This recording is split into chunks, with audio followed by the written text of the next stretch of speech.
నైజ పాపములో నశించుటకే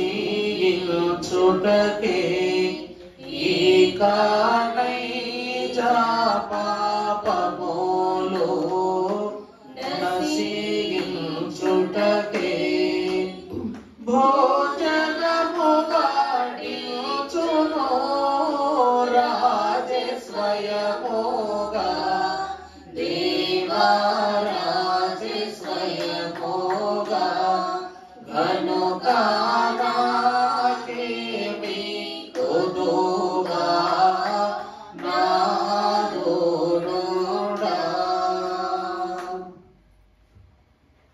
సర్వశ్రేష్ఠుడు మహోపకారియగు యేసు స్వామి యొక్క పరిశుద్ధ పావన ద్వితీయ భాగ్యము ఈ నూతన వత్సరములో 2వ వారములో ప్రవేశించిన మనకు పూర్ణ వాక్య తలాంతులను దయచేసి దీవించును గాక. ఆమేన్. దేవుని యందు ప్రియబిడ్డలారా, పరిశుద్ధుడగు ప్రభు యొక్క పరమాశీర్వాదం తన సన్నిధి సహవాసములకు చేరి వచ్చిన మనందరకు సదా అనుగ్రహింప చేయును గాక. అందరికీ మరణాత మరణాత. మరొక నూతన ఆదివారము మనమందరము దేవుని ఎదుట నిలువబడుట గొప్ప భాగ్యము కనుక గత పరిశుద్ధ వారము మనము ధ్యానం చేసుకున్న వాక్యాంశము స్టెఫను యొక్క జీవిత పాఠము అనగా దైవజనులు ఆ వాక్యానికి మీ హెడ్డింగ్ ఇచ్చాను లేదు తెలియదుగా, ఆ వాక్యమునకు దేవుడు మా తలంపును బట్టి రాసిన వాక్యాన్ని బట్టి నాకు ఇచ్చిన హెడ్డింగ్ ఏంటంటే స్టెఫను గతము, స్టెఫను వ్రతము, స్టెఫను హతము, స్టెఫను హితము. స్టెఫను గతమనగా 7 ప్రధానులుగా అతడు అభిషేకింపబడుట అతని గతము. స్టెఫను వ్రతమనగా అతడు దేవునిలో పరిశుద్ధనీయముగా అనగా విధవరాండ్రకు ఆహారము పంచుటే కాక సువార్త అనే వ్రతాన్ని కూడా అతడు చేస్తే ఏం చేసేవాడంట, దేవునికి నిమిత్తం వాక్య బోధను సువార్త పరిచర్య చేసేవాడట. ఈ వ్రతము చేయుట వలన స్టెఫనుకు ఏమైందట, స్టెఫను ఏమయ్యాడంట, హతమయ్యాడు. ఆ హతమైన స్టెఫను మరణిస్తూ మరణిస్తూ పరలోకములో ఉన్న ప్రభువు యొక్క చేతులకు ఏమయ్యాడు, అప్పగింపబడ్డాడు. ప్రభుకి ఏమైపోయాడంట, హితుడైపోయాడంట. అందుకే 4 ప్రధాన అంశములతో కూడుకున్న వాక్యాన్ని గత వారము ప్రభు పేరిట మనం ధ్యానం చేసుకున్నాం. ఈ దినమున భక్తుని గురించి నేర్చుకున్నాం. అలాగే వాక్యము మంచి చెడ్డల యొక్క సప్పుటి, పరిశుద్ధ అపరిశుద్ధ సంగతులను విపులపరిచేటువంటి జ్ఞానోక్తి. కాబట్టి మనము నూతన మాసములోనికి ప్రవేశించి నూతన వత్సరములోనికి ప్రవేశించి ఈ ఆదివారమున కొన్ని ప్రాముఖ్యమైన సంగతులు మరొక వ్యక్తి ద్వారా తెలుసుకోవలసి ఉన్నది కనుక పరిశుద్ధ వాక్యాన్ని ధ్యానం చేసుకుంటూ 2వ దినవృత్తాంతముల గ్రంథం సమాచారాల పుస్తకం 2వ దినవృత్తాంతముల గ్రంథము 28వ అధ్యాయం 9వ వచనము నుండి కొన్ని మాటలను మనము చదివినట్లయితే 9వ వచనం చదువు. యెహోవా ప్రవక్తయగు ఓదేదు అను ఒకడు అతడు షోమ్రేనుకు వచ్చి సమూహము ఎదుటకు పోయి వారితో ఇలాగ చెప్పెను, ఆలకించుడి. మీ పితరుల దేవుడైన యెహోవా యూదా వారి మీద కోపించినందుచేత, మీ పితరుడైన యెహోవా యూదా వారి మీద కోపించినందున ఆయన వారిని మీ చేతికి అప్పగించెను. మీరు ఆకాశం నంటుచున్నంత రౌద్రముతో వారిని సంహరించితిరి. ఇప్పుడు మీరు యూదా వారిని యెరూషలేము కాపురస్తులను మీ కొరకు దాసులుగాను దాసాండ్రుగాను లోపరుచుకొన దలచి ఉన్నారు. మీ దేవుడైన యెహోవా దృష్టికి మీరు మాత్రం అపరాధులు కాక ఉన్నారా? యెహోవా మహోగ్రత మీ మీద రేగి ఉన్నది గనుక నా మాట ఆలకించి మీ సహోదరులలో నుండి మీరు చెరపట్టిన వీరిని విడిచిపెట్టుడి. ఆమేన్. చిన్న ప్రార్థన చేసుకుందాం. మహిమా స్వరూపుడవైన మా ప్రియ పరలోకపు తండ్రి, స్థల జ్ఞాని అయ్యున్న మీరు మా జ్ఞానమునకు ఏ మాత్రమునందరు అయినను మిమ్మల్ని అర్థము చేసుకొనగల అనేక పద్ధతులను ఈ దినమున నీ వాక్యము ద్వారా బోధించిన దేవా, అందులో పాటల పద్ధతిని, ఆరాధనా పద్ధతిని, వాక్య పఠన పద్ధతిని ఈ సమయమున వర్తమాన పద్ధతిలోనికి మేము ఏకీమించి ఉండగా ఘనమైన నీ వాక్కులను, మర్మ బోధలను మా మనస్సులకు చేర్చివేసి సదా నీ ఆత్మ ప్రభావమును మాతో ఉంచి నడిపించమని మహిమా స్వరూపుడు సర్వోపకార్యము వాక్య జ్ఞాన సంపన్నుడైన యేసు నామమున మిక్కిలి వినయముగా బ్రతిమలాడి వేడుకొనుచున్నాము తండ్రి, ఆమేన్. త్రిత్వ దేవుని యొక్క సహకార హస్తం, ప్రభావము దేవదేవుడు వాక్యము ద్వారా మనందరకు అనుగ్రహింప చేసి మనలను మేలైన మర్మములతో మేలైన స్థానములో నిలిపివేసి దీవించును గాక. ప్రభునందు దేవుని ప్రియబిడ్డలారా, పరిశుద్ధ వాక్యములో ఈ దిన వృత్తాంతముల గ్రంథము ప్రాముఖ్యమైనటువంటి స్థానాన్ని సంపాదించుకున్న పుస్తకం. దిన వృత్తాంతము అనగా దినదినము జరిగే సంగతులు. దిన వృత్తాంతం అంటే ఏంటండి? దిన అనగా రోజు, వృత్తాంతం అనగా జరిగేది పని. ఇది రెండు భాగాల పుస్తకాలుగా మొదటి దిన వృత్తాంతములు, రెండవ దిన వృత్తాంతములు. ఎలాగునైతే పరిశుద్ధుడకు దేవదేవుడు మోషే కాలములో వ్రాయబడినటువంటి అన్ని సంగతులను అనగా ఆది కాండము, నిర్గమాకాండము, లేవియాకాండము, సంఖ్యాకాండం, ఈ 4 పుస్తకాల యొక్క ప్రతిచర్యను, దినచర్యను 5వ కాండమైన ద్వితీయోపదేశ కాండములో రెండవసారి మరలా ఏం చేశారంట? వ్రాయించారో. అలాగుననే దేవుడు కూడా మానవుడు చేసిన దినచర్యల్లో కొత్త నిబంధన కాలము, పాత నిబంధన కాలము లాగా దిన వృత్తాంతములు, ఈ దినము గడిపిన దినములు చక్కదిద్దుకునే దినాలను 2వ పుస్తకంలో విపులపరిచారట. అంటే మరచిన సంగతులను అక్కడ ఏం చేశారు చెప్పండి? ప్రభువు క్లుప్తంగా వివరించారు. దేవుని యొక్క యథాస్థానమును బట్టి మనము వాక్యములో చూస్తే అక్కడ మారని వారు ఇక్కడ మారిన వారుగాను, అక్కడ మారిన వారు ఈ పుస్తకంలోకి వచ్చేసరికి చెడిన వారుగాను ఉండే పరిస్థితి. మనము పాత నిబంధనలు శాబాదేశపురాణిని గురించి జ్ఞాపకం చేసుకున్నాం.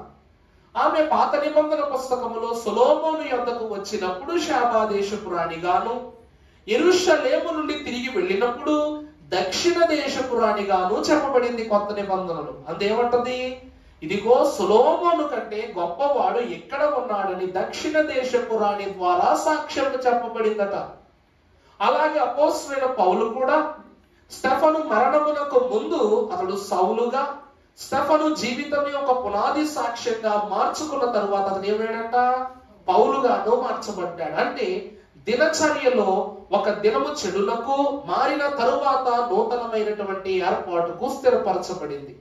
ఈ రోజు మనము కూడా 2024వ సంవత్సరములో మనము గ్రహించని తలంపులు, మనము సహించిన శోధనలు, మనల్ని వహించిన పాపములు, వీటన్నింటినీ ఏం చేద్దాం అనుకుంటున్నాం? ఈ సంవత్సరంలో విడిచిపెట్టాలనుకునే దేవునిలోనికి అడుగు పెట్టొచ్చాం. అందుకే వాగ్దానం తీసుకున్నప్పుడు వాగ్దానం మనం ప్రార్థన తీసుకుని మనకు చాలా మంది ఎలా తీసుకున్నారు నాకు తెలియదు, కానీ వాగ్దానం ప్రార్థన తీసుకుని అది చూసుకుని దాని ప్రకారంగా ముందుకు నడవాలి. ఆ రకంగానే నడిచారని ఆశిస్తున్నా. చాలా సంతోషం. ఆ వాక్యములో ఉన్నట్లుగా మనం ఆ వత్సరమంతా నడిచినట్లయితే గతములో నీవు చూసిన ఏ శోధన సంగతులను నువ్వు చూడవు, ఏ భరింపు కలిగిన శోధనలను ఈ వత్సరములో కూడా నువ్వు భరించవు. ఇక్కడ ఈ సమాచారాల గ్రంథములో కూడా ఒక మహాభక్తుడు పరిచయం అవుతూ ఉన్నాడు. ఆయన ఎవరు అనగా ప్రవక్త అయిన ఓదేదు. ఎవరండి? ప్రవక్త అయిన ఓదేదు. ఈ ప్రవక్త చాలా చిన్న ప్రవక్తే, కానీ ఒక గొప్ప పరిచర్య చేసిన ప్రవక్త. ఇది యెషయా కాలంలో ఏర్పాటు చేయబడిన ప్రవక్తల జాబితా. ఇతరుల గురించి బహుశా మీరు వినలేదని నేను అనుకుంటున్నా. విన్నారా? ఈ ఓదేదు ప్రవక్తల గురించి చాలా తక్కువ. నేను కూడా వాక్యాలు తిరగేస్తూ ఎవరి గురించి చెప్పాలంటే అందరూ యెషయా ప్రవక్త అంటే, నెహెమియా అంటే, యోనా అంటే, మరి చిన్న ప్రవక్తల గురించి చెప్పకపోతే ఎట్లా? బైబిల్ మిషన్ లో దేవదాసయ్య గారు 5 అధికారుల గురించి చెప్తామా? 5 అధికారులు వెనక ఉన్నటువంటి గవర్నింగ్ బాడీల గురించి చెప్పాలి. అతి చిన్న సేవకుని గురించి కూడా ఏం చెప్పాలి? పరిచర్య భాగముగా చెప్పాలి. కాబట్టి ఆ పరిచర్య భాగములో యెషయా చేత, దేవుని చేత ఏర్పాటు చేయబడిన గనుడు, సర్వోపకార్యము ప్రభు యొక్క సహకారి ఈ ఓదేదు ప్రవక్త. ఒకసారి మనం వాక్యాన్ని చదివితే, యెహోవా ప్రవక్తయగు ఓదేదు అను ఒక్కడు అచ్చుతనుండెను. అతడు షెబ్రోనునకు వచ్చిన సమూహము ఎదుటకు పోయి వారితో ఇలాగ చెప్పెను, ఆలకించుడి, పితరుల దేవుడైన యెహోవా, మీ పితరుల దేవుడైన యెహోవా యూదా వారి మీద కోపించినందుచేత, యోధా వారి చేత కోపించినందుచేత ఆయన వారిని మీ చేతికి అప్పగించెను. చాలండి. ప్రభునందు ప్రియబిడ్డలారా, ప్రవక్త అనేవారు ఒక పాఠంలోనికి అడుగు పెట్టారంటే అక్కడ సమస్య ఉందని అర్థం. అర్థమవుతుందా అండి? పాస్టర్ గారి దగ్గరికి ఉరికినే వస్తారా? ఆరాధనకు ఉరికే వస్తామా? స్వస్థ ప్రార్థనకు ఉరికే వస్తామా? ఒక కారణము లేనిదే దేవునిని కూడా ప్రత్యేకంగా కలవటానికి విశ్వాసి ఇష్టపడడు. అలాగుననే దేవుడు వందలాది ప్రవక్తలను వాక్యములో మనకు చూపించినప్పటికీ, వేలాది భక్తుల చరిత్రను మనకు వాక్యములో అనుభవపూర్వకంగా అందించినప్పటికీ, విశ్వాసికి కష్టము కలిగిన దినమునే వారి యొక్క పరిచయాన్ని ప్రభు వాక్యంలో చూపిస్తారు. అందులో ఒక పరిచయమే ఏమై ఉన్నదంటే ఓదేదు యొక్క హెచ్చరిక అయ్యున్నది. అది ఇశ్రాయేలు ప్రజలకు ఈయన తెలియజేస్తున్న మాట ఏమిటంటే, మీరు యెహోవా యొక్క మనస్సుకు, ఆలోచనకు యుక్తమైన పనులను చేయకుండా దేవుని మాట దాటి బ్రతికి వారిని, దేవుని యొక్క విధానాన్ని దాటి చెడు మార్గములోనికి వెళ్ళారు. కాబట్టి దేవుడు మిమ్మల్ని వాళ్ళకు అప్పగించాడట. ఇప్పుడు ఎవరికి అప్పగించారు, ఎందుకు అప్పగించారు, ఏ కారణాన్ని అప్పగించారో కూడా ఈ ప్రవక్త ద్వారా మనము వాక్యంలో తెలుసుకోవాలి. ప్రభునందు దేవుని ప్రియబిడ్డలారా, ఇది దేవుడైన యెహోవా యొక్క ఏర్పాటు దేశము, ఇశ్రాయేలు దేశము. అందులో యూదా దేశము ఇంకా ప్రత్యేకమైనటువంటి ప్రాంతము. దావీదు యొక్క ఏలుబడి. పరిశుద్ధ లేఖన భాగములో మనము చూస్తే అది అధ్యాయము ప్రారంభ వచనము నుండి ఒకసారి చదువమా. అహాజు ఆరంభించినప్పుడు 20 సంవత్సరముల వాడే యెరూషలేములో 16 సంవత్సరములు ఏలెను. అతడు తన పితరులైన దావీదు వలె యెహోవా దృష్టికి యథార్థముగా ప్రవర్తింపలేదు. చాలండి. దేవుని యందు ప్రియబిడ్డలారా, ఈ ప్రవక్త అయిన యోదేదు ప్రవక్త ఏలుబడి అంటే ప్రవక్త నడిపింపు కాలములో రాజుగా ఉన్న వ్యక్తి పేరు ఏమిటంట? అహాజు. ఈ అహాజు రాజు దావీదు తర్వాత 10వ తరము వాడు. దావీదు తర్వాత ఎంతమందికి? ఇంకా బాగా చెప్తా, హిజ్కియా మహారాజు యొక్క తండ్రి. ఎవరంట? చెప్పాలి, గట్టిగా చెప్పాలి. అహాజు ఎవరంట?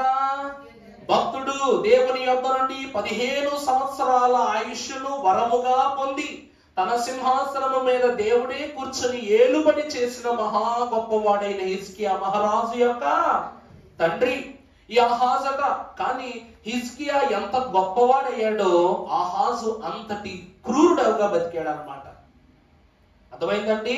హిజ్కియా ఎంత గొప్ప కుమారుడో తండ్రి అంతటి, మన భాషలో చెప్పాలంటే అంతటి సన్నాసి. ఏంటండి? సన్నాసి. ఇది నేను చెప్తున్న మాట కాదు, వాక్యమే చెప్పుచున్న మాట. ఇంకా బాగా చెప్పాలంటే కొంచెం ముందుకు పెడతాను వాక్యములో. ఈ పరిశుద్ధుడకు ఈ అహాజు యోదేదు అనే మహాభక్తుడు పరిచయం కాకముందు ఏ మనిషికైనా ఒక ప్రవక్తను పంపిస్తేనే హెచ్చరిక, కానీ 2 ప్రవక్తలు వచ్చి చెప్పారని కూడా అది హెచ్చరిక కాదు, ఇక ముగింపే. అర్థమైందా? రే అబ్బాయి, నువ్వు దారి తప్పుతున్నావురా, నువ్వు ఇలా ఉండడం మంచిది కాదని ఒక పరిశుద్ధుడు వచ్చి ఒక పాపము చేసిన వాడికి చెప్పాడు అనుకోండి, జాగ్రత్త పడాలి. లేకపోతే ఆ పద్ధతిని మార్చుకునే ప్రయత్నం చేయాలి. కానీ పోతే పని అన్నట్టుగా ఉంటావా? తర్వాత ఇంకొక పెద్ద ఆయన వచ్చి చెప్పినా సరే దాన్ని కూడా తునాతునగలుగా తీసివేసేసిన వాడు ఎవరంటే అహాజు. స్వయముగా యెషయా ప్రవక్తే వచ్చి, నువ్వు దేవుని వేదన పెడుతున్నావు, ఇప్పటికైనా దేవుని ఎదుట ప్రార్థించి నువ్వు దేవుని ఎదుట నీ పాపాలను ఒప్పుకుని బాగుపడంటే ఈడేమంటాడో తెలుసా? సన్నాసన్నాడు కదా, ఏమంటాడో తెలుసా? నేను ప్రభువును శోధించడానికి ఇష్టపడట్లా. ఏమంటాడంటే వీడు, ప్రభువును శోధించడానికి ఇష్టపడ్డంటే ప్రార్థన చేసుకోమంటే నేను ప్రభువును శోధించను అని చెప్తాడు అనమాట. అప్పుడు అంటాడు, నువ్వు మనుషుల్ని శోధించింది సరిపోదా, దేవుని కూడా శోధిస్తావా అంటాడు యెషయా ఈ మాటలు విని. అంత క్రూరమైనటువంటి రాజు. ఎందుకు ఇతను ఎంత క్రూరంగా కనబడుతున్నాడంటే, ఈ ఆహాజు 16వ ఏటని అనగా 16 సంవత్సరాలు రాజ్య పరిపాలన చేశాడు. ఎన్ని సంవత్సరాలండి? చేసింది 16 సంవత్సరాలే గాని అంతటి పనికిమాలిన రాజ్య పరిపాలన ఏ రాజు చేయలా. ఈ 16 సంవత్సరాల్లోనూ 4 రాజులకు దేవుడు ఇతన్ని అప్పగించేశాడు. ఎంతమంది రాజులు? 4 రాజులు. ఒకరికి అప్పగించడం కాదు, 4కి. అంటే ఎంత తప్పుదాలు చేసేసాడు చూడండి. చేసింది 16 ఏళ్లే పాలన గాని 4 రాజులకు ఈ రాజ్యం అప్పగింపబడింది అన్నమాట. ఈ ఆహాజు తల్లిదండ్రులు ఎవరనగా యోతాము, యెరూషా. ఎవరండి? తండ్రి గారి పేరేంటి? యోతాము, యెరూషా. ఆ ముందు అధ్యాయంలో మీరు చూస్తే 27లో యోతాము ఏలన ఆరంభించినప్పుడు 25 ఏండ్ల వాడు. 14 సంవత్సరములు ఏలెను. 14 సంవత్సరములు ఏలెను. చాలండి. ప్రభునందు దేవుని ప్రియమిట్లారా, ఈ యాతాము అంటే తండ్రి అయిన యాతాము ఈ యూదా దేశాన్ని ఏలే వయస్సు అనగా ఏ వయసులో ఏలన ఆరంభించాడంటే 25 ఏళ్లకి మంచి యవ్వనంలో ఆరంభించాడు. ఇతడు ఎంతకాలం పరిపాలన చేశాడంట? 14 సంవత్సరాలు. కానీ ఈ ఆహాజు మాత్రం 20 ఏళ్లకే గద్దెక్కేశాడు. ఎన్ని ఏళ్లకంటే? నాన్నకన్నా 5 ఏళ్ల ముందే గద్దెనెక్కేసి, అంటే సింహాసనం లాక్కున్నాడు అనమాట. సింహాసనం ఏం చేశాడు? తండ్రి దగ్గర నుంచి లాగుకుని అతడు 20 ఏళ్లకి గద్దెక్కి 16 ఏళ్ల క్రూరమైన పరిపాలన చేశాడు. ఎంత క్రూరమైన పరిపాలన అంటే, దేవుని బలిపీఠాలను అనుసరించక, దేవుని న్యాయ విధులను అనుసరించక, బయలు విగ్రహముల వంటి ఎన్నో ప్రతిమలు అతడు నిర్మాణం చేసి కనబడిన ప్రతి చోట బలులిచ్చేసేవాడు అన్నమాట. కనబడిన ప్రతి బొమ్మకి ఏం చేసేవాడు? బలులు అర్పణ చేసేవాడు. ఎంతటి ఘోరమైన బలి అర్పణ చేశాడంటే, తన బిడ్డలను కూడా తను ఏం చేశాడంట? అగ్నిని దాటించాడంట. తన బిడ్డలను కూడా ఏం చేశాడంటే తను అగ్ని దాటించి బలి అర్పణ ఇచ్చాడంట. అంత మాత్రమే కాదు, ఈరోజు మనం చెట్టు కనబడగానే పసుపు ముద్ద పోసేస్తాం. ఉదాహరణ చెప్తున్నానండి. ఒక చెట్టు మందముగా అందంగా కనబడింది అనుకో, అక్కడ ఒక చిన్న రాయి అందంగా కనబడితే చాలా చెట్టు గుడి చేసేస్తాం. వీడు అట్లాంటి కాదంట. కనబడిన ప్రతి పచ్చని చెట్టును కూడా ఏం చేసేవాడు చెప్పండి? అక్కడికి ఒక కోడినో ఒక గొర్రెనో లేక ఏదో జంతువును తీసుకుని వెళ్ళి అక్కడ బలి అర్పణ చేసి ఆ పచ్చని చెట్టున్న స్థలాన్ని అంతటిని ఎలా మార్చేసాడంట? రక్త స్థలంగా మార్చేసేవాడంట. ప్రాణార్పణము కానీ విగ్రహారాధన బలులను ఎన్నో అర్పించగా అర్పించగా అర్పించగా దేవదేవుడు కోపోద్రేతుడై ఇతడిని సిరియా రాజుకు అప్పగించేశాడు. ఎవరికి అప్పగించాడండి? సిరియా రాజుకు అప్పగించాడంట. ఈ సిరియా రాజుకు అప్పగించగానే ఈ సిరియా రాజు పేరు ఏమిటి అనగా, పరిశుద్ధులకు దేవదేవుడు వాక్యంలో సెలవిస్తూ ఉన్నాడు, దమస్కు పట్టణాన్ని ఆ కాలములో ఏలుబడి చేస్తున్న రెజీను అనేటువంటి సిరియా రాజునకు ఈ ఆహాజు యొక్క యూదా రాజ్యాన్ని అప్పగించేశారు. ఇతడు దమస్కు పట్టణాన్ని రాజ్యము చేస్తున్న రాజు. అంత మాత్రమే కాక ఇశ్రాయేలు రాజు అయినటువంటి పెకహానుకు కూడా ఈ రాజ్యాన్ని అప్పగించేశాడు. ఇక్కడ ఏమి జరిగిందంటే, అప్పుడు ఒక యుద్ధము వీరి మీద ప్రకటింపబడితే ఈ సిరియా రాజు అయినటువంటి రెజీను ఈ రాజ్యం మీదకి వచ్చి అక్కడ యుద్ధం అంతా చేసి తన ప్రజలందరినీ చెరపట్టుకుని తీసుకెళ్లిపోయి దమస్కు పట్టణంలో బందీలను చేశాడు. ఏం చేశాడండి? దమస్కు పట్టణంలో బందీలను చేసుకుని వెళ్ళిపోయాడు. అంత మాత్రమే కాక ఆ పెకహాను కూడా 1,20,000 మంది శౌర్యవంతులైనటువంటి యూదా అధికారులను చంపేస్తాడు. ఇతడు ఏం చేస్తాడంట? 1,20,000 మందిని. ఇతడు ఇజ్రాయేల్ రాజు, ఒకరు సిరియా రాజు. వీరిద్దరూ కలిసి యూదా రాజ్యం మీదకు దండెత్తి ఒకరు 1,20,000 మంది శౌర్యాధికారులను చంపేస్తారు. ఈ సిరియా రాజు మాత్రం అక్కడ ఉన్నటువంటి పిల్ల జల్ల మొత్తం అందరినీ తీసుకుని దమస్కుకు తీసుకుని వెళ్ళిపోయి అక్కడ చెరలో పెట్టి పనులన్నీ చేయించుకుంటాడు. బలిస పనులన్నీ చేయించుకుంటాడు అక్కడ. ఇప్పుడు ఇప్పటికైనా మనసు మారాలి కదా? మారతో ఇప్పటికైనా మారదు. ఒక్కసారి సన్నాసి చివరి వరకు సన్నాసి కాబట్టి మరి ఇక్కడికి తక్కువే ఉంది. యూదా దేశం అంటే ప్రసిద్ధి చెందిన దేశం, దైవిక ఐశ్వర్య ఆశీర్వాదాలు కనపరచబడిన దేశం, దావీదు మహాచక్రవర్తి పరిపాలన చేసి నిలబెట్టిన ఆశీర్వాద దేశము కనుక ఆ దేశము ఇంకా దేవుని యొక్క కాపుదల్లో ఉంది కాబట్టి వీడికి కాళ్ళు చేతులు కనబడట్లా, నిలబడట్లా. పోయేది పోయింది, ఉన్నది కదా అని అనుభవిస్తూనే ఉన్నాడు. వీడి దినచర్య మార్చుకుంటా. అప్పుడు యెషయా ప్రవక్త ఇతని దగ్గరికి వచ్చి అంటాడు, ఏయ్ పద్ధతి మార్చుకోరా సన్నాసి అంటాడు. ఏమంటాడు? యెషయా అంటాడు, పద్ధతి మార్చుకో సన్నా, ఇప్పటికైనా నువ్వు చేసిన పాపాలను తగ్గించుకుని దేవుని యొద్ద మోకరించి ప్రభువును వేడుకోండి. అప్పుడు అంటాడంట, ఏమని?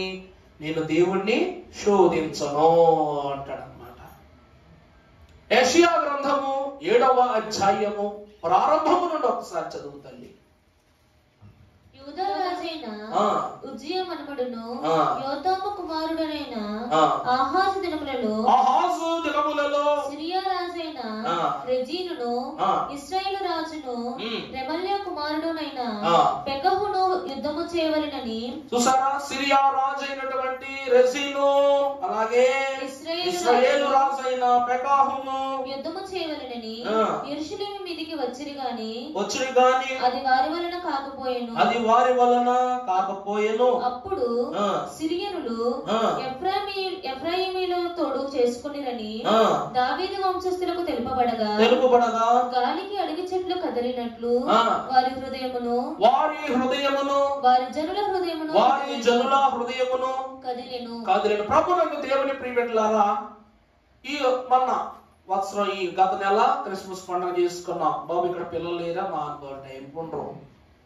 అందరూ చాలా పెద్ద వాక్యాన్ని కంటూ వాక్యంగా చెప్పారు చాలా మంది. ఇదిగో కన్యక గర్భవతి అయి కుమారుని కనును, అతనికి ఇమ్మానుయేలు అని పేరు పెట్టబడును. ఇమ్మానుయేలు అను మాటకు భాషాంతరము దేవుడు మనకు తోడు. ఈ మాట యెషయా స్వయంగా వచ్చి ఆహాజు చెప్తాడు. ఈ జన్మ వార్త అప్పుడు హేరోదుకు తెలియలేదు, కానీ ప్రభువు జన్మించుట అనగా ఇమ్మానుయేలు అనేటువంటి మాట ఫస్ట్ ఎవరి చెవిన పడింది చెప్పండి? ఈ ఆహాజు చెవిలోనే పడింది.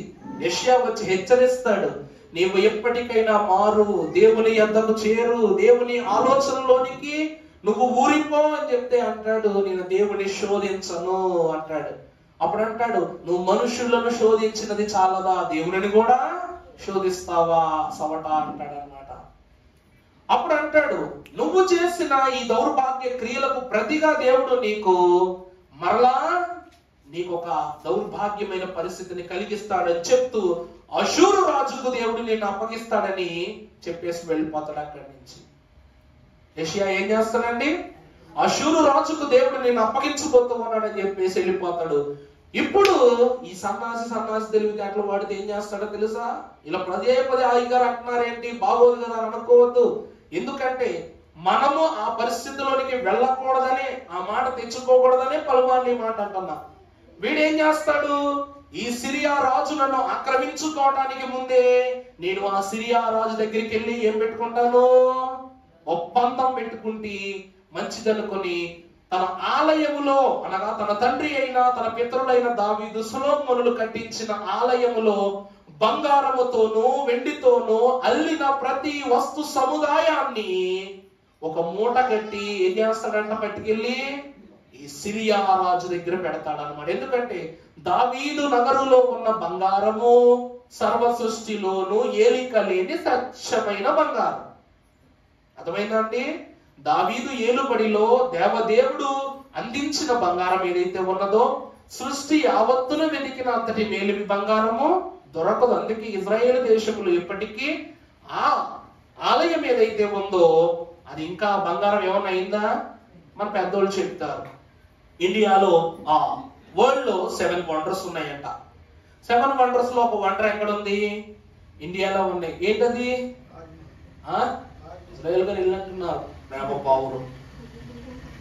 ఆ తాజ్ మహల్ అంట డెటర్నిటీ మార్బుల్ తో కట్టారన్నమాట. అంటే ఎప్పటికైనా సరే అది ఏం కాదు, దాని యొక్క కళను, దాని యొక్క పటుత్వాన్ని, దాని యొక్క నైజ అన్నది కోల్పోదు. అర్థమైందండి? ఎన్ని తరాలు మారినా సరే దానికి ఉన్న ఆ షైనింగ్ ని, దాని రూపాన్ని, దానికి ఉన్న పటిష్టత అనేది కోల్పోదు అని చెప్పేసి ఆ మార్పుల్ని షాజహాన్ అనేటువంటి గొప్ప మహారాజు తీసుకొచ్చి కట్టించాడంట. కానీ ఈరోజు ఇక్కడ మనకు పనిచేస్తున్నటువంటి ఈ పురావస్తు శాఖ వాళ్ళు దాన్ని బట్టి ఏం రిజల్ట్ ఇచ్చారంటే, మన దాన్ని టెస్ట్ చేసి ఇంతకు ముందే ఇచ్చారు చాలా కాలం క్రితం, ఆ మార్పుల మీద ఉన్నటువంటి ఆ షైనింగ్నెస్ అనేటువంటిది పోతుంది. కారణం ఏంటంటే వాతావరణ కాలుష్యాలను బట్టి ప్రపంచ వింతలలో ఒకటైన తాజ్ మహల్ యొక్క కళ దాన్ని కోల్పోతూ ఉంది, దానికి ఉన్న విలువను కోల్పోతుంది అని చెప్పారు. అలాగే ఇంతకాలం అయింది కానీ సొలొమోను మందిరము మీద ఉన్న బంగారము తన మేలిమితనాన్ని తగ్గిపోయింది, తన విలువను దించుకుంది, తన యొక్క కళ తగ్గిపోయిందని ఎవరైనా చెప్పారా? ఇజ్రాయేల్ దేశం వెళ్ళిన ఎవరైనా? ఎన్నో దేశాల నుండి ఆ మందిరాన్ని చూడడానికి వస్తున్నారు, చూస్తున్నారు, వెళుతున్నారు. అక్కడ ఏ భాగము బంగారముతో నిర్మాణము చేయబడిందో దానిని చూసిన ప్రతి ఒక్కరు అబ్బా అంటున్నారు తప్ప అబ్బే అని అనట్లా. అంతటి స్వచ్ఛమైన బంగారముతో దావీదు మహారాజు సమకూర్చితే సొలొమోను దానితో నిర్మాణం జరిగించాడు. దానితో పాటు శాబాదేశపు రాణి కూడా, క్రీస్తు కాలమున ప్రభువుకి ఇవ్వబడిన చిన్ని బంగారపు ముద్ద కూడా శాబా నుండి వచ్చిందే. అంతటి అద్భుతమైన బంగారముతో ఆ కళలద్దినటువంటి ఆ బంగారు పథకాలను, ఆ బంగారపు సామాగ్రిని, ఆ ధాన్యాగార నిధులన్నింటినీ ఒంటెల మీద మూట కట్టుకుని ఎక్కడ పట్టుకెళ్ళాడంట? ఈ అషూరు రాజు దగ్గరికి పట్టుకెళ్ళాడంట. వీడు పట్టుకుని వెళ్ళి అక్కడ వాడికి ఇచ్చి ఒప్పందం చేసుకుని, నా ప్రజల్ని విడిపించు, నా ప్రజలు కావాలంటే నువ్వే పరిపాలన చేసుకో అని చెప్పి ఈ అషూరు రాజుని ఎక్కడ పంపించాడంట? యుద్ధానికి సిరియా రాజు మీదకు పంపించాడు. నా మాట అర్థమైందండి?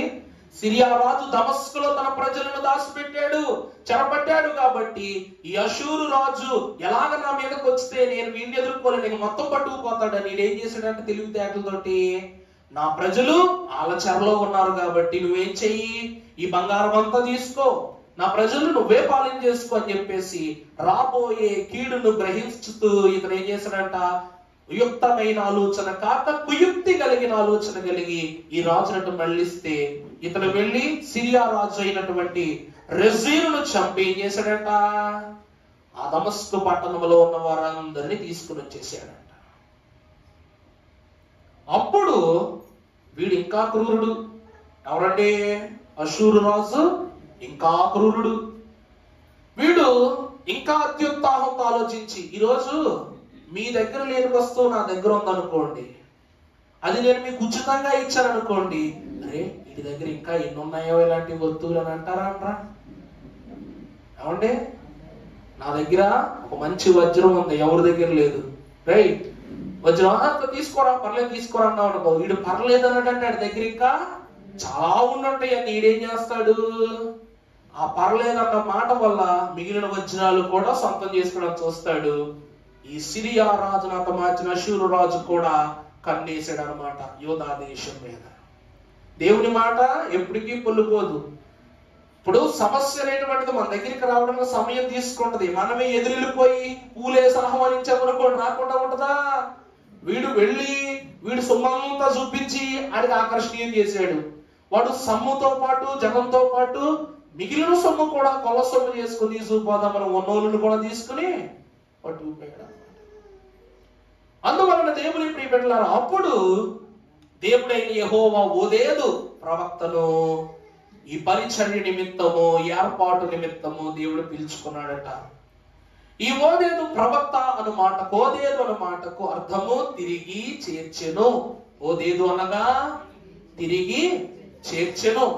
ఇతడు ఇశ్రాయేలు వంశీకులలో ఉన్నటువంటి చెరపట్టబడిన స్త్రీలను, చిన్ని బిడ్డలైనటువంటి వారిని దేవుని యొక్క సంకల్పము చొప్పున అతడు మరలా తిరిగి ఎక్కడికి చేర్చాడంట? యూదా దేశములోనికి తీసుకుని వచ్చాడంట. ప్రభునందు దేవుని ప్రియబిడ్డలారా, ఈ ఓదేదు ప్రవక్తల పాఠములోని చిన్న ప్రవక్తల వరుసలో చేర్చబడిన వాడు. అందులోనూ ఇతడు చెరలో ఉన్నవాడు కూడా, బబులోను చెరలో ఉన్నవాడు కూడా 70 ఏళ్ల బబులోను చెరలో ఇతడును ఏకీభవించిన వాడే. ఇతనిలో ఉన్నటువంటి తొలి సులక్షణములు ఏమిటి అనగా దైవిక సువార్త. ఇతనిలో ఉన్న మొదటి లక్షణం ఏమిటండి? దైవిక సువార్త. కారణం ఏమిటంటే యెషయా బోధ చేయగా మారినటువంటి అహాజు యొక్క తలంపు, అహాజు యొక్క ఆలోచనలు, ప్రజల యొక్క ఆలోచనలు ఎవరి వల్ల మార్చబడ్డాయంటే ఈ ఓదేదు ప్రవక్త వల్ల మార్చబడ్డాయి. ఈరోజు పెద్ద పెద్ద అధికారులు బోధించిన, పెద్ద పెద్ద స్క్రీనుల్లో బోధించిన, బోధ చేయబడిన కొన్ని సంగతులు మన దైవజనులు వీధి సువార్తలో మార్చారట. ఒకానొక దినమున ఒక గొప్ప ఉద్యోగం చేస్తున్న ఒక వ్యక్తి సమస్యతో ఇంటికి వచ్చి కూర్చున్నాడట. ఆహారము భుజించకుండా తల పట్టుకుని ఈ సమస్య నుంచి ఎలా బయటపడాలరా బాబు అని చెప్పేసి తల బాదుకున్నాడంట. బాదుకుంటూ ఉంటే అప్పుడు కాసేపటి తర్వాత దైవజనులు అయినటువంటి వారు ఆ వీధంతా వెళుతూ ఆయన సువార్త చెప్తూ అన్నారంట, బుర్రలు బాగు చేస్తాం బాబు, బుర్రలు బాగు చేస్తాం అన్నారంట. ఏమన్నారండి? బుర్రలో బాగు చేస్తాం బాబు, బుర్రలో బాగు చేస్తా అన్నారు. ఏమిటిది? ప్యానలు బాగు చేసేవాళ్ళు చూసాం, బళ్ళు బాగు చేసేవాళ్ళని చూసాం, ఫ్రిడ్జ్లు బాగు చేసేవాళ్ళని చూసాం. ఈయన ఏమంటున్నాడట? బుర్రలు బాగు చేస్తాం బాబు, బుర్రలు బాగు చేస్తాం అన్నాడట.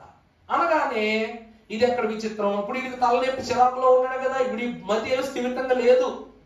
వీడి ఇంట్లో కూర్చొని ఏమనుకుంటున్నాడు? స్థిమితము లేదు కదా మాటవో నీకి, క్షితియందు శ్రమలే కాదా అని ఈ వ్యక్తి లోపల నుండి తనలో తను సంశయం చేసుకుంటుంటే బయట ఏ మాటలు వినబడుతున్నాయి?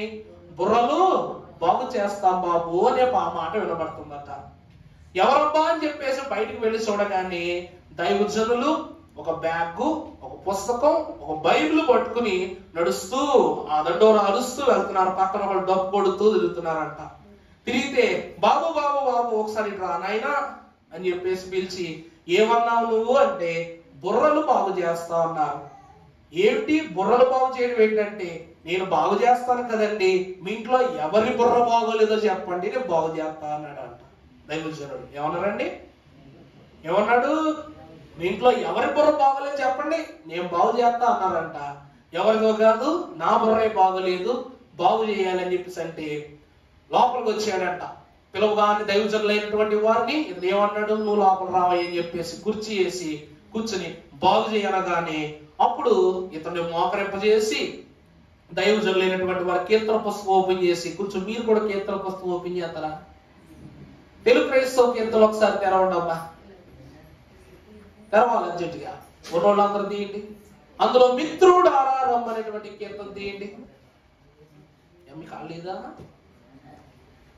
అందులో ఇంటిలోని పోరు ఇంకిపోవును కాక అనేటువంటి కీర్తన చర్మం పాడండి ఒకసారి. అందరూ కలిసి పాడాలా? అమ్మ నిమిషం, నేను 3 లెక్క పెడతా, అందరూ కలిసి పాడు. తీశారు లేదు ఒకసారి చెప్పండి. తీశారా అందరూ? ఇది ఎన్నో పాట చెప్పండి అమ్మా. 42వ పాట 5వ చరణం నేను చెప్తాను. రెడీ? 1 2 3 స్టార్ట్. ఇంకిపోవునుగాక, వాడిపోవునుగాక, కలసిపోవునుగాక,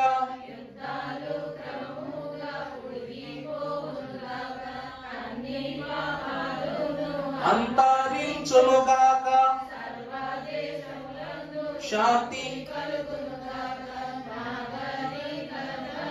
నరుని కప్పునుగాక, తేజారిల్లునుగాక, అలుమోకొనుగాక,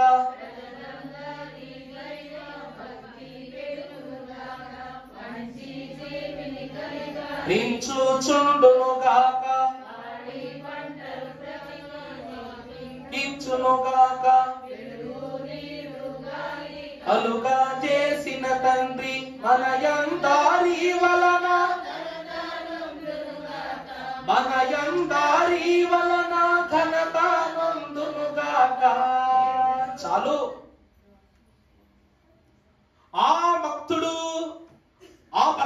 భక్తుని ఇంట్లోనికి పిలిచి నా బుర్ర బాగు చేయి బాబు అని చెప్పగానే దైవజనుడు పుస్తకం తీసి ఏం చేస్తున్నారు? ఇంటిలోని పోరు ఇంకిపోవును గాక, వాదాలు భేదాలు వాడిపోవును గాక, కలహాలు నీటలు కలిసిపోవును గాక, యుద్ధాలు క్రమముగా ఉడిగిపోవును గాక, అన్ని పాపములు అంతరించునుగా. ప్రభునందు దేవుని ప్రియబిడ్డలారా, నీ మనస్సును తొలిచేసే సంగతులు కాదు ఇవన్నీ.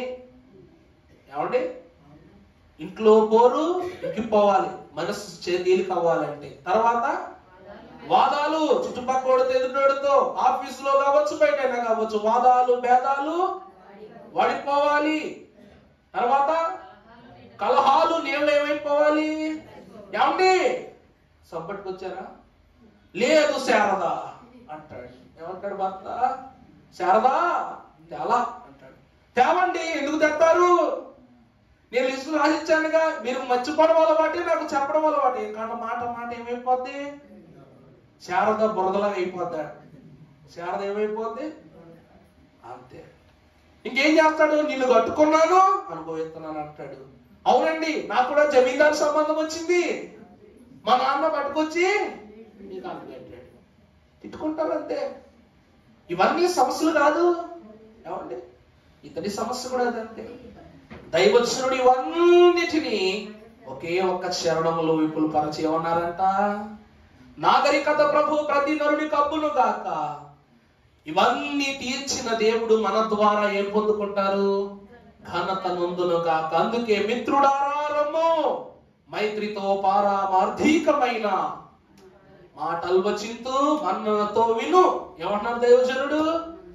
ఆయనను ఇంట్లోనికి రమ్మని పిలిస్తే దైవజనుడు పాట పాడి మిత్రుడా రమ్ము, దేవునిలోనికి రమ్ము. మైత్రితో అనగా, మైత్రి అనగా చెలిమి. దేవునితో ఏం కుదుర్చుకోవాలి? మనం చెలిమి కుదుర్చుకోవాలి. మైత్రితో పారమార్థికమైన మాటలు వచింతు. నేను నీకేం చెప్తా? పరమార్థికమైన మాటలు వచింతు అనగా చెప్పుదును, మన్నలతో విననగా మంచి మనస్సుతో ఏం చేయి? నువ్వు విను మిత్రుడా. ఇక్కడ ఓదేదు అని ఈ ప్రవక్త కూడా ప్రజలకు చెప్తున్న మాట అదే. ఏమండి? రాజు అనేటువంటి వాడు చెడు నడకలోనే బ్రతుకుతున్నాడంటే ప్రజలు కూడా ఒక పట్టానికి కారణమే. కింద గిలికజ్జాలు పెట్టుకుంటూ పైకి వచ్చి రాజు దగ్గరికి వచ్చి మొదలందరూ అయ్యా మాకు గొడవ అయింది, మా వాడు ఎలా అన్నాడు, మీ వాడు ఎలా అన్నాడని. వీళ్ళ విగ్రహారాధన జీవితము అహాజు యొద్దకు వచ్చేసరికి బలి అర్పణలుగా మారిపోయింది. ఇర్మియా కాలంలో చెప్పాను కదా, ఇర్మియా అనగా విలాపించు ప్రవక్త. ఈ విలాపించు ప్రవక్త జంతు బలులు, పక్షి బలులు దాటి నరబలులు, సొంత బిడ్డలను కూడా బలి అర్పణ చేసే స్థితిని చూచి ఇర్మియా విలాప వాక్యాల గ్రంథాన్ని 6 అధ్యాయాల్లో ఏడుస్తూ రాశాడంట. ఈ 6 అధ్యాయాల్లోనూ మానవుని యొక్క దుస్తత్వం అంతా ఆ పుస్తకంలో ఉంది.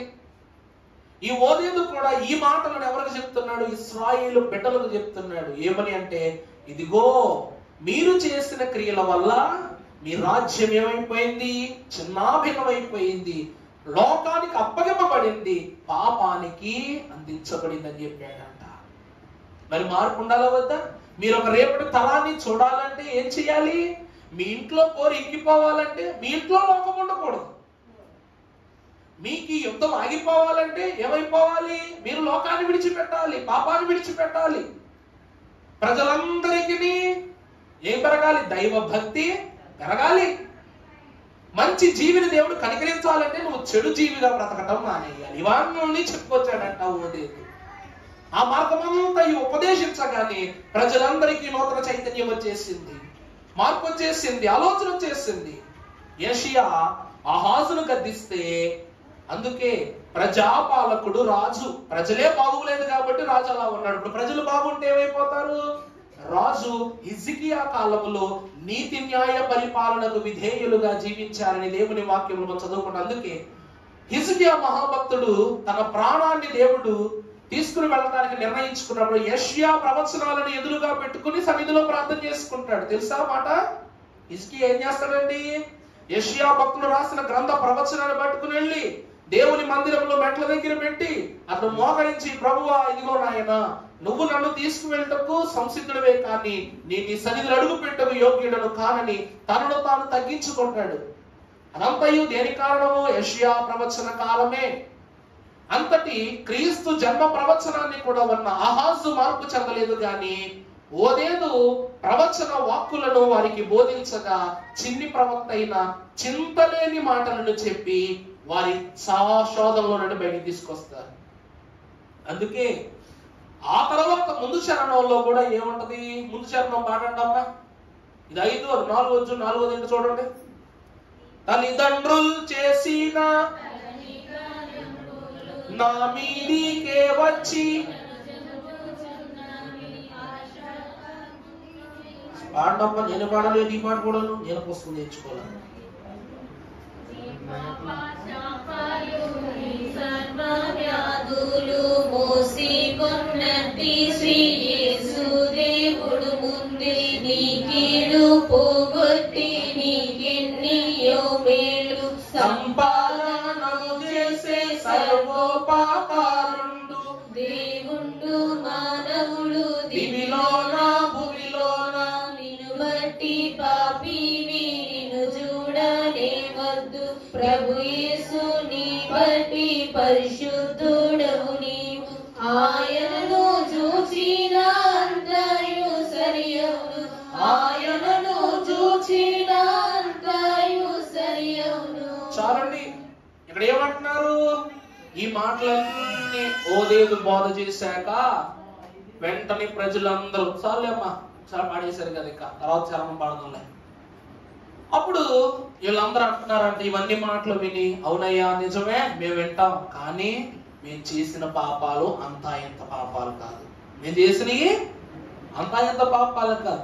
నరహత్య చేస్తేనే దేవుడు తప్పన్నాడు, కానీ మేము నరహత్య మాత్రమే కాదు, మా సొంత బిడ్డలను కూడా ఏం చేశాం? మేము హత్య చేశాం. అమ్మో మా వల్ల కాదు. మా తండ్రుల నుంచి వాళ్ళ నుంచి పాపము కుట్టలు కుట్టలుగా మేము పెట్టుకున్నాం, కాబట్టి దేవుడు మా క్షమించని ఓదేదు దగ్గర చెప్తే ఓదేదు మా భక్తులు పాడాడంట, నీ పాప శాపాలు నీ సర్వ వ్యాధులు మోసి కొన్నట్టి శ్రీ యేసు దేవుడు ముందే నీ కీడు పోగొట్టి నీ కన్నీయు మేళ్ళు సంపాదనము చేసే. నువ్వు ఏ పాపాలు చేసావో, ఎందుకంటే యెషయా ఆల్రెడీ ప్రవచనం ఇచ్చాడుగా, కన్యక గర్భవతి అయి కుమారుని కనును, అతనికి ఏమని పేరు పెట్టబడును? ఇమ్మానుయేలని పేరు పెట్టబడును. అనగా దేవుడు మీకు తోడై ఉన్నారు. ఎప్పటి నుండి? మీరు నమ్మటము ప్రారంభించినది మొదలుకొని దేవుడు మీకేమై ఉంటాడు? తోడై ఉంటాడు. అందుకే హిజ్కియా అడగగానే తనలో ఉన్నటువంటి ఆలోచనను దేవుడు ఎందుకు సఫలం చేశాడంటే, హిజ్కియాకు దేవుడు ఏమై ఉన్నారు? దైవజనులైన దేవదాసయ్య గారు ఇప్పటికీ ఒక గొప్ప సాక్ష్యాన్ని చెప్తారండి. ఏమిటి తెలుసా? 100 సంవత్సరాలు దేవుడిచ్చిన ఆయుష్, 20 సంవత్సరాలు రక్షణ ఇచ్చిన ఆయుష్ అన్నారు. అర్థమైందండి? 100 ఏళ్ళు దేవుడు ఇచ్చిన ఆయుష్ బ్రతికారు, కానీ తర్వాత 20 సంవత్సరాలు ఏమిచ్చిందంట? రక్షణ ఇచ్చిన ఆయుష్ అంట. అంటే బోనస్. తర్వాత 20 సంవత్సరాలు ఏంటండి? బోనస్ అన్నమాట. అంటే 100 సంవత్సరాలు దేవుడిచ్చిన ఆయుష్ను అనుభవించిన దైవజనుడు తర్వాత 20 సంవత్సరాలు దేవుడితోనే ఆ దినాలన్నీ గడిపాడంట. అప్పటి వరకు దేవుడు ఆయనను నడిపిస్తే తర్వాత 20 సంవత్సరాలు దేవుడితో ఆయన నడిచాడంట. అర్థమైందండి? నడిపించిన దినాలు, నడచిన దినాలు. అలాగనే హిజ్కియా కూడా తదుపరి 15 సంవత్సరాలు కూడా దేవుడితో నడచిన దినాలు. అందుకే దేవుడు హిజ్కియాకి ఏమై ఉన్నాడు? తోడై ఉన్నాడు. ప్రభువు కూడా, ప్రభువుని బట్టి కూడా ఓదేదు అంటున్నాడు, దేవుడు ఇశ్రాయేలు ప్రజలారా, యోధా ప్రజలారా, దేవుడు మీకు ఏమై ఉన్నాడు? ఎందుకంటే మీ పాప శాపాలు మీ సర్వ వ్యాధులు మోసుకొన్నట్టి శ్రీ యేసు దేవుడు ముందే నీ కోయిడు పోగొట్టి నీ కన్నీయో మేళ్ళు సంపాదనము చేసే సర్వోపకారుండు దేవుండు మానవుడు. చివరికి వచ్చేసరికి ఆయనను చూచిన అంతయు దేవుని యందు ప్రియబిడ్డలారా, మీరు ఆయనను చూస్తే చాలు. ఎవరెవరు 100 విగ్రహాలు 200 విగ్రహాలు దాకా చూశారు, ఎన్ని అర్పణలు ఇచ్చారు. ఒక్కసారైనా మనం చేసేది మంచో చెడు అని దేవుని వైపు ఒక్కసారి చూసి ఆలోచించారా? ఆలోచించరా? మీ దేశంలో ఒక ఆలయం ఉంది, మీ దేశంలో దేవుని బలిపీఠం ఉంది, మీ దేశంలో మోషే ధర్మశాస్త్రం యొక్క విధానం ఉంది. కానీ మీరు చూసారా? చూడలా. వీళ్ళందరూ ఎక్కడికి వెళ్ళి అర్పణలు చేసేవారు తెలుసా అండి? పరిశుద్ధ గ్రంథంలో మనం చూసినట్లయితే 2వ దినవృత్తాంతం ప్రారంభం చదువమ్మా, 28 ప్రారంభం. 20 సంవత్సరముల వాడే యెరూషలేములో 14 సంవత్సరములు ఏలును. అతడు తన పితరుడైన దావీదు వలె యెహోవా దృష్టికి యథార్థముగా ప్రవర్తింపలేదు. అతడు ఇశ్రాయేలు రాజుల మార్గములందు నడిచి బయలు దేవతా రూపములుగా పోత విగ్రహములను చేయించెను. మరియు అతడు బెన్హిన్నీము లోయలోని ధూపము వేసి, చూసారా, తన దేశములో దేవునికి ఒక మందిరం ఉంది, ఒక బలిపీఠం ఉంది. కానీ ఇతడు ఏం చేశాడట? ఆ మందిరాన్ని అసలు పట్టించుకోవడమే మానేసి, యాజక సమూహాన్ని గ్రహించడమే మానేసి, ఇతడు బయటకు వెళ్లి బెన్హీమీను లోయలో బలిపీఠాలను కట్టించి పోత విగ్రహాలను కట్టించి ఏం చేసేవాడంట? యెహోవా తోలివేసిన జనముల హేయక్రియల చొప్పున తన కుమారులను అగ్నిలో దహించెను. చూసారా, ఎవరిని చంపేశాడంట?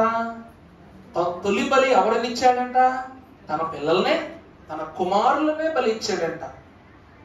ఆ క్రమాలు చేశాడు కాబట్టి దేవుడు ఆ రాజును మీరు అనుసరిస్తూ వెళ్ళారు, ఆ విగ్రహాలను అనుసరిస్తూ వెళ్ళారు. అందుకే దేవుని వైపు ఒక్కసారైనా మీరు కళ్ళెత్తి చూడలేదు కాబట్టి మీ పాపాలు, మీ శాపాలు మీకు వ్యాధులుగా, రోధనలుగా మిమ్మల్ని శోధన పెడుతూ ఉన్నాయని చెప్పాడంట దేవుని ప్రియమిట్లారా. అప్పటి నుండి వాళ్ళ గ్రహింపు మారింది. అప్పుడు వీళ్ళందరి మనసులోకి వచ్చింది. మరలా ఓదేది మొదలు పెట్టాడు. ఈ పాట ఏదో సామాన్యమైన పాట కాదండి, ఏదో ఉంది కదా అని చెప్పేసి ఉద్దూరుకున పాడుకుంటాడు కుదరదు. అక్కడ పైన ఏమని రాస్తుంది? ఇది ఏ పాట? స్వార్థ పాట. అక్కడ అనగా సిరియా దేశము నుండి అష్షూరు రాజులకు అప్పగింపబడిన వారిని మరలా యూదా దేశములకు నడిపిస్తున్నటువంటి ఓదేదు దేవుని యొక్క స్వార్థ పరిచర్య చేస్తూ వారిని దేశానికి నడిపించాడు. ఎంత గొప్ప హెచ్చరికలు ఇచ్చాడు తెలుసా? వాళ్ళకి ఎంత గొప్ప హెచ్చరికలు ఇచ్చాడు తెలుసా? గతాన్ని, ప్రస్తుతాన్ని, భవిష్యత్తును కూడా బోధించాడట. నీ గతము, నీ ప్రస్తుతము, నీ భవిష్యత్తు దేవునిలో ఇలా ఉంచబడ్డాయని చెప్పి ఒక నూతన మార్గోపదేశకుడు వారు నడిపించాడు. రాజును సరిచేయలేదు కానీ ప్రజలను సరిచేశాడట. యెషయా తలంపు రాజు మనస్సును మార్చలేకపోయింది కానీ ఓదేదు యొక్క తలంపు ప్రజా సముఖాన్ని మార్చింది, దేవుని వైపు నడిపించింది. తిరిగి దేవుని మహిమలోనికి వారిని చేర్చుకున్నాడు. ఏమన్నా తెలుసా? వాళ్ళందరూ అంటున్నారంట, తల్లిదండ్రులు చేసిన తగని కార్యములు నా మీదకే పొర్లి నన్ను చుట్టుచున్నవి, ఆ శాపముకు నేను అడ్డగింపలేను అని పలుకుచు నీవు అదరిపోకూడదు. చూసారా? ఇప్పుడు మీ తల్లిదండ్రులు వాడెవడో చేశాడని మీ తల్లిదండ్రులు చేశారు, వాళ్ళు చేశారని మీరు చేస్తున్నారు, మీరు చేసింది మీ పిల్లలు చేస్తారు. ఇవన్నీ తెలిసి చేశారా? చెప్పండి అమ్మా. ఇప్పుడు రే నాన్న మనం ఈ షార్ట్ కట్ లో వెళ్ళిపోతాం రా, డాడీ వెనకాల కూర్చొని కారు తోలమన్నాడు అనుకోండి, కొడుకు వెళ్తాడా వెళ్ళడా? అప్పుడు ఏమనుకుంటాం? డాడీ 3 సార్లు కారు మీద వేసుకుని 3 సార్లు వెళ్ళారు, ఈ రూట్ మంచిదేమో డాడీ చెప్పారు కదండి అటు దిగుతాం. కానీ ఊరుకో డాడీ నీకు తెలుసా అని అంటావా? మనం మీ పితరులు చేశారు, మీ తండ్రులు చేశారు, మనం కూడా వాళ్ళు చేశారని చేస్తున్నామే తప్ప అక్కడ రాసినట్టు ఏం చెప్పండి? పాపమని తెలియని పాపాలు ఎన్నెన్నో చేయబట్టి ఎన్ని చిక్కులు నన్ను చుట్టే. నువ్వు పాపాలు ఎందుకు చేసావంట? అది పాపం అని తెలియకే చేసావు, చేసేది పెద్ద పాపం అయిపోయింది. ఆ పాపాలు ఏమైపోయినాయి? చివరికి చిక్కుగా మారి నిన్ను చుట్టే, అవి లేవి పోనట్టి వనుకొనకుండము. ఇప్పుడు చూడండి, ఇవన్నీ నువ్వు చేసావు, దేవుడు క్షమిస్తాడంటే అప్పుడు అంటారు, నీ పితరులను క్షమించిన నీ దేవుడు నిన్ను క్షమించదా? ఇక్కడ నువ్వు అనుకుంటున్నట్టు వారి దగ్గర నుండి ఒక మాటను మనం ప్రారంభంలో చూస్తాం. ఈ వాక్యం కాదు, గతంలో చెప్పిన వాక్యంలో మీకు 7 ముద్రలు విప్పిన గొర్రె పిల్ల చేసిన 7 విందులనే వర్తమానం చెప్పాను, గుర్తుందా? ప్రకటన గ్రంథ వర్తమానం. అందులో భక్తుడైన యోహాను గారు అంటారు, మీ పితరుల యొక్క పరిమాణమును మీరు పూర్తి చేయండి అంటాడు. మీ పితరులైన వారు ప్రారంభించి పూర్తి చేయలేక విడిచిపెట్టిన పరిమాణాన్ని మీరు పూర్తి చేయండి అంటారు. ఇప్పుడు సొలొమోను కట్టదలిచిన దావీదు కట్టదలిచిన ఆలయాన్ని ఎవరు పూర్తి చేశారు? సొలొమోను. అలాగుననే సౌలు మహారాజు కూడగట్టుకున్నటువంటి పాప క్రియలను యోనాతాను చేయడానికి ఇష్టపడకపోగా వాటిని సరిచేశాడంట. యోనాతాను ఏం చేశాడంటే, ఈ పాప క్రియలకు నేను దాసుడు కాను, నా మిత్రుడు దావీదు రేపు రాజు అవుతాడు, మంచి స్థితిని ఇశ్రాయేలు దేశాన్ని ఉంచుతాడని సామరస్యంగా ఆ రాజ్యాధికారులను తప్పుకున్నాడు యోనాతాను. ప్రభునందు ప్రియమిత్రులారా, మీ పితరుల పరిమాణాన్ని మీరు పూర్తి చేయండి అంటే తర్వాత ఏం చేస్తారు? ఇది నా తండ్రిది, ఇది నా అధికారం అన్నట్లుగా ఎవరైతే తండ్రి చేసిన దోషక్రియలకు, అంటే హేరోదు ఉన్నాడు, పెద్ద హేరోదు ఉన్నాడు, పిల్లలు చంపించేశాడు. హేరోదు ఏం చేశాడండి? క్రీస్తు కాలంలో పెద్ద హేరోదు చిన్న పిల్లలు చంపించేశాడు. ఆ తరువాత అతని కుమారుడిగా చెప్పబడుతున్నటువంటి అంతిపా హేరోదు ఏం చేశాడంట? ఏం చేశాడు చెప్పండి? యోహాను యొక్క శిరస్సును ఖండించేశాడు. ఇంకా ఘోరం, అతను పిల్లలు చంపితే ఇతడు దేవుని పరిచారకులు చంపేశాడు. తర్వాత హేరోదు ఫిలిప్పోస్ అతను ఏం చేశాడు? క్రీస్తు ప్రభు వారి యొక్క న్యాయ విచారణలో ప్రభువును అటువైపు పంపించాడు. అంటే అతడు కూడా చెడు విచారణ చేసినోడే. మరి తన పితరుల పరిమాణాన్ని పూర్తి చేశారు లేదా వాళ్ళు? తండ్రి ఏమో పిల్లలు చంపాడు, కొడుకేమో ప్రవక్తను చంపాడు, ఇతనేమో దేవ కుమారునికే శిక్షా విధిలోనికి తీసుకుని వచ్చాడు. ఇలాగున ఇక్కడ భక్తులు ఏమంటున్నారంటే, మీరు ఆ పాపాలు వారు తెలిసి చేశారు, మీరు తెలియక చేశారు. అర్థమైందా? ఇప్పుడు పిల్లల్ని ఇలా తీసుకుని ఒక టెంపుల్ తీసుకెళ్ళి మోకరించాం మనం. రై నన్ను మోకరించు అంటాం కానీ ఆ నిలబడి ఇలా సూత్తా ఉండి ఊరుకుంటామా చెప్పండి? నాన్న కానుక ఇలా వేయాలి, ప్రార్థన ఇలా చేయాలి, దేవుని ఎదుట కళ్ళు మూసుకుని ఉండాలి, ఇవన్నీ మనం నేర్పించేవి కదండి. సొంత జ్ఞానం చేత ఎవరు చేయరుగా.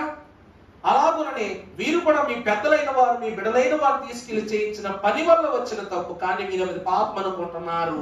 కానీ అక్కడ వ్రాయబడిన దాన్ని బట్టి మీ పాపముల కన్నా, ఏమిటి చెప్పండి? నీ పాపముల కన్నా నీ తండ్రి దయ గొప్ప. దేవుని యొక్క స్వార్థ విధానం ఎలా చెప్తున్నాడంటే, నువ్వు పాపము చేసిన వాడవే, కానీ నీ పాపాలు నీ దేవుని కంటికి యుక్తములు కాదు. నీ మీద దయ ఒక్కటే ఆయన కొంత తప్ప నిన్ను నశింప చేయాలని ఆలోచన ఏమి నీ ప్రభువుకు లేదు. దైవజనుడు దేవదాసయ్య గారు ఈ సువార్త చేయడానికి చిట్ట చివరి ప్రవక్తగా ఈ లోకానికి వచ్చారు. బైబిల్ మిషన్ మాట చొప్పున దైవజనుడు దేవుని పరిచారకుడే గాని లోకము యొక్క మాట ఏంటో తెలుసా? దేవదాసయ్య గారు చిట్ట చివరి ప్రవక్త. దేవదాసయ్య గారు ఎవరంటండి? చిట్ట చివరి ప్రవక్త. ఆయన యాజకుడు కాదు, ప్రవక్త వరుసలో ఉన్నవాడని భక్తులైనటువంటి వారు పేర్కొన్నారు. అందుకే దేవుని ప్రేమికులారా, అందుకే బైబిల్ మిషను చిచ్చి అనబడిన మిషను, చిట్ట చివరి మిషను. ఇది బాయ్ అనేటువంటి మిషను, అనగా బయలుపరచబడిన బైబిల్ మిషను. ఈ అంతస్తులు మీరు చూసినట్లయితే చిట్ట చివరిగా యెషయా కాలములో చిన్ని ప్రవక్తగా ఇక్కడ ఉన్నప్పటికీ ఇతడు దైవిక ప్రార్థన అనుభవాన్ని వీరికి అలవాటు చేశాడు, హెచ్చరిక భావాన్ని వీరికి అలవాటు చేశాడు, దేవుని యొక్క మోక్ష మార్గాన్ని అలవాటు చేశారు. వీరే ఆహాజు రాజులకు బుద్ధి చెప్పారు. వీళ్ళు ఏం చేశారండి? ఆహాజులకు బుద్ధి చెప్పారు. అన్న ప్రకారమే ఆహాజు సిరియా రాజేతులు ఏమైపోయాడంట? ఇప్పుడు నేనున్నానండి, రే ఈ ఫోన్ నీ దగ్గర పెట్టరా, సాయంకాలం తీసుకుంటానని చెప్పారు. మాట అర్థం చేసుకోండి. ఇచ్చి ఫోన్ నీ దగ్గర పెట్టరా అని చెప్పేసి ఇచ్చి, మీకు తెలియకుండా మీరు దాచిన చోటు చూసి ఆ ఫోన్ నేను దొబ్బేసేసి సాయంకాలం వచ్చిన ఫోన్ ఏదిరా అని అడిగాను అనుకో, ఎలా ఉంటుంది మీకు? అర్థమైందా? ఇప్పుడు ఆడు ఏం చేస్తాడు? అయ్యి బాబోయ్ ఫోన్ పోయింది, ఇప్పుడు నా ప్రాణాలు తోడేస్తాడని నేను చనక్గా నాడు కంగారు పడిపోయి, రే ఫోన్ పోయిందిరా, అరే ఇదిరా అదిరా అని కబుర్లు చెప్తాడు. మరి బాధపడి పోయింది కాబట్టి చెప్పి ఏం చేస్తాడు? సరేనా నీ ఫోన్కి ఎంత ఏందో చెప్పి ఇచ్చేస్తానని చెప్పేసి డబ్బులు ఇచ్చేస్తాడు. తర్వాత ఆడికి ఆ ఫోన్ నేనే తీసేసానని తెలిసింది అనుకోండి, ఏం చేస్తాడు? అర్థమైందా నా మాట అర్థమైందా? ఏం చేస్తాడు? చివరికి వచ్చి చేతితో డబ్బులు ఇచ్చాడు కాబట్టి ఈసారి చేతితో పేపర్లు లేపేస్తాడు పైన. అదే జరిగింది. అషూరు రాజుకి కోపం వచ్చేసింది అనమాట. నా ప్రజలు నువ్వు తీసుకో, ఈ ధనాన్ని తీసుకో, ఇవి తీసుకో చెప్పిన నువ్వు నన్ను మోసగించి ఏం చేశావు? ఈ ప్రజల్ని విసుగుపోతావా అని చెప్పేసి వాడు ఏం చేశాడంట, వచ్చి ఏం చేశాడంట చెప్పండి, అహాజు యొక్క పీక తీసేసాడంట. ఆ తరువాత క్షమాగుణముతో దేవుని యొక్క సువార్త విధానమును గ్రహించిన దేవదేవుడు అహాజు యొక్క మరణము తరువాత కుమారుడైనటువంటి హిజ్కియా ఏమయ్యాడు చెప్పండి, రాజ్య పరిపాలన దక్షితుడయ్యాడు. ఓదేదు సువార్తలో స్థిరపడినటువంటి ఇశ్రాయేలు ప్రజల మీదకు దేవుడు ఏ శోకము కష్టము రానివ్వకుండా ఏం చేశాడంట, వాళ్ళందరికీ రక్షణ కల్పించి యూదా దేశాన్ని నడిపించుకున్నాడంట. ప్రభువునందు దేవుని ప్రియబిడ్డలారా, ఈ కార్య వృత్తాంతాన్ని బట్టి మనకు అర్థమైన విషయం ఏమిటంటే, వాక్యములో దైవజనులు దీనికి పెట్టినటువంటి వర్తమాన పర్వం ఏమిటంటే అహాజు యొక్క గర్వం. అర్థమైందండి? ఈ క్రియల్లో మొదటిది అహాజు గర్వం. ఈ గర్వాన్ని బట్టి ఓదేదు యొక్క పర్వాన్ని దేవుడు అక్కడ ఏర్పాటు చేశాడు. పర్వం అంటే కాలం. పలానా పర్వం అంటే ఏం చెప్పండి, ఒక సందర్భం అన్నమాట.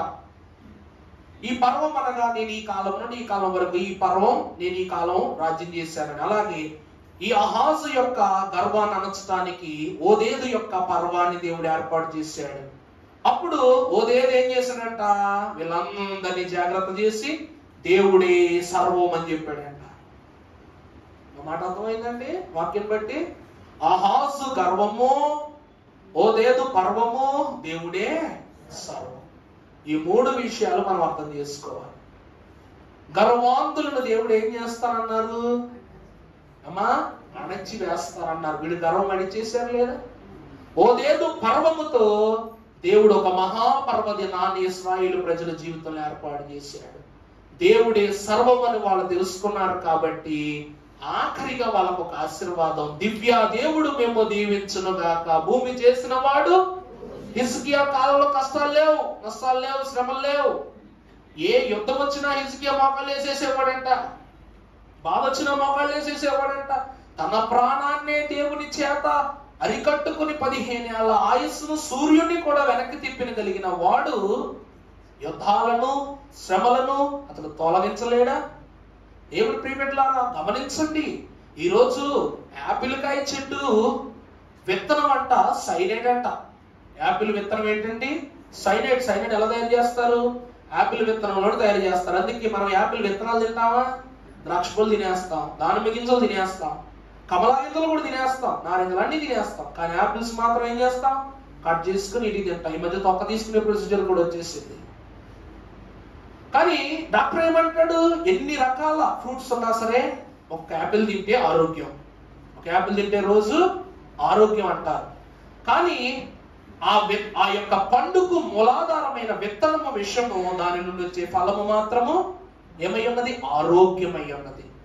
ఇప్పుడు ఈ యొక్క రాజైన అహాజు సైనేడు విత్తనం లాంటివాడే కావచ్చు, కానీ హిజ్కియా మాత్రము చెప్పండి యాపిల్ అంత స్వచ్ఛమైనడు అన్నమాట. దేశము యొక్క క్షేమాభివృద్ధికి పనిచేసిన సౌమ్యవంతుడు, శ్రేష్ఠుడు, గొప్పవాడయ్యాడు. అందుకే అహాజు యొక్క గర్వము అణచబడిను, ఓదేదు పర్వము నిలబడిను, దేవుడే సర్వమని ఇశ్రాయేలులకు అగ్గుపరచబడెను.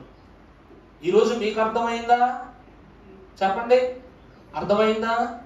చెట్ల కింద పుట్ల కింద బలులు అర్పించటం ఎంతకైనా తప్పిదమే, ఎప్పటికైనా తప్పిదమే.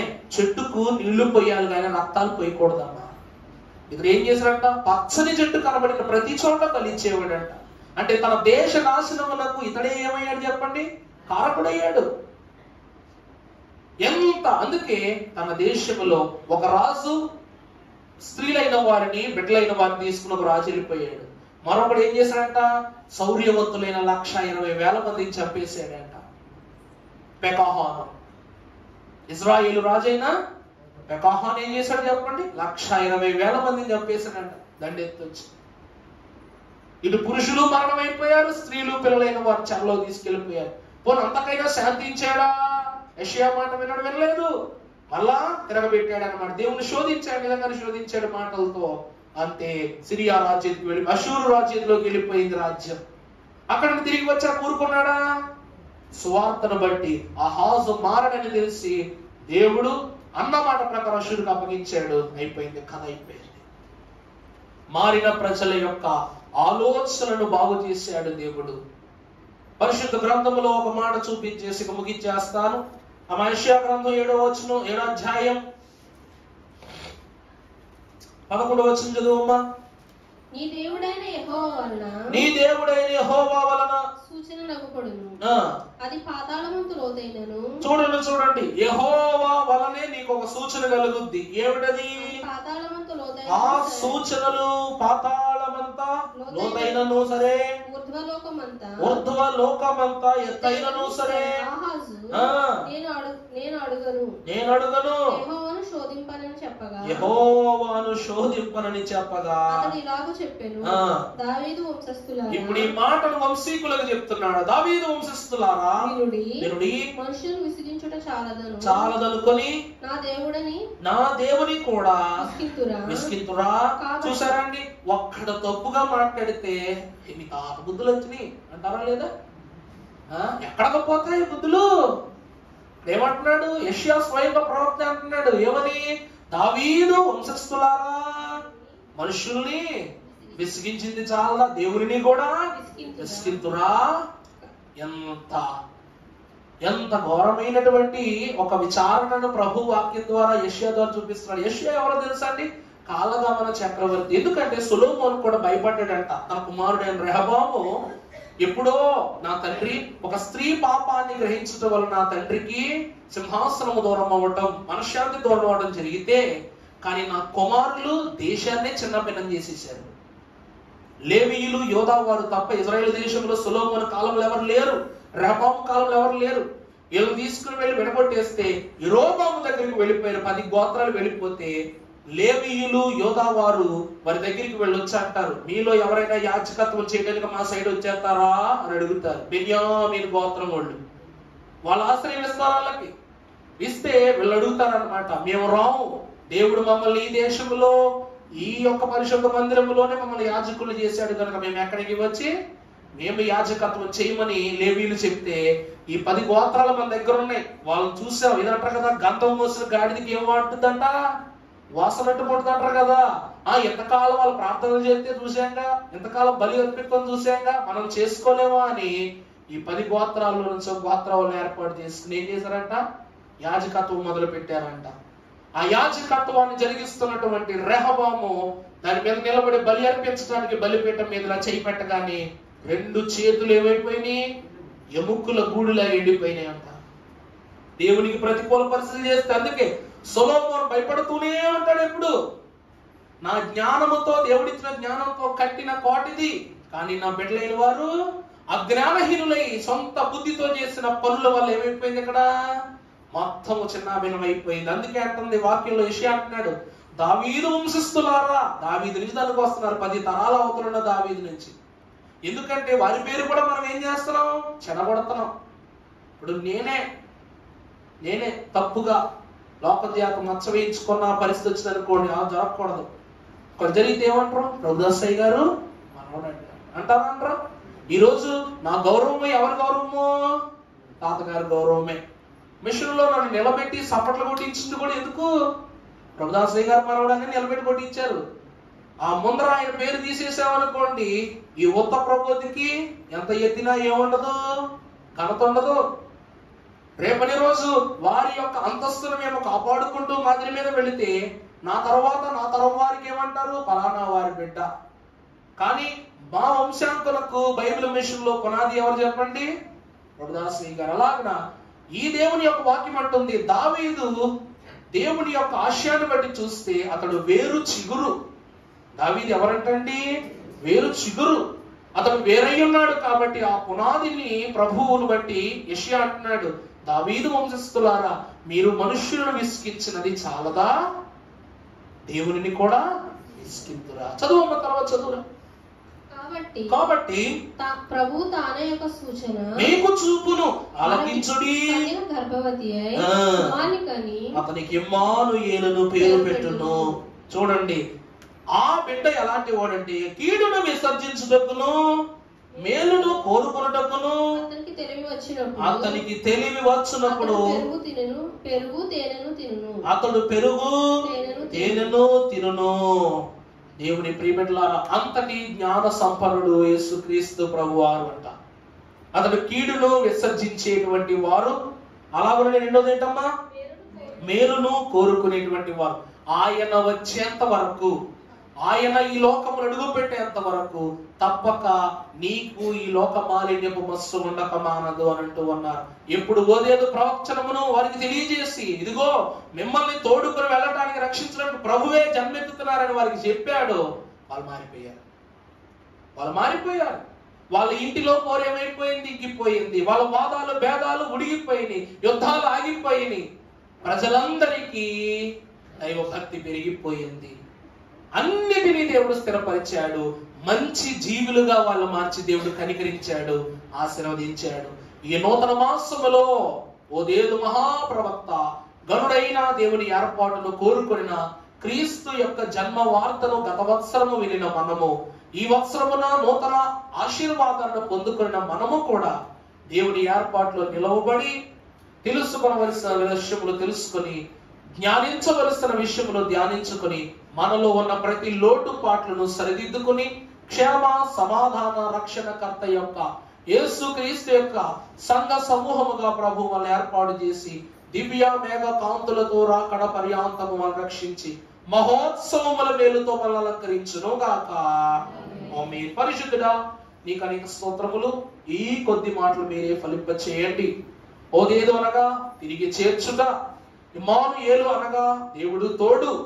నీవు వారికి తోడై ఉండుట వలన ఓదేదు వారిని తిరిగి తండ్రి వారి పట్టణానికి చేర్చాడు కనుక ప్రభువా, ఈ నూతన వత్సరములో మీరు మాకు తోడై ఉండండి.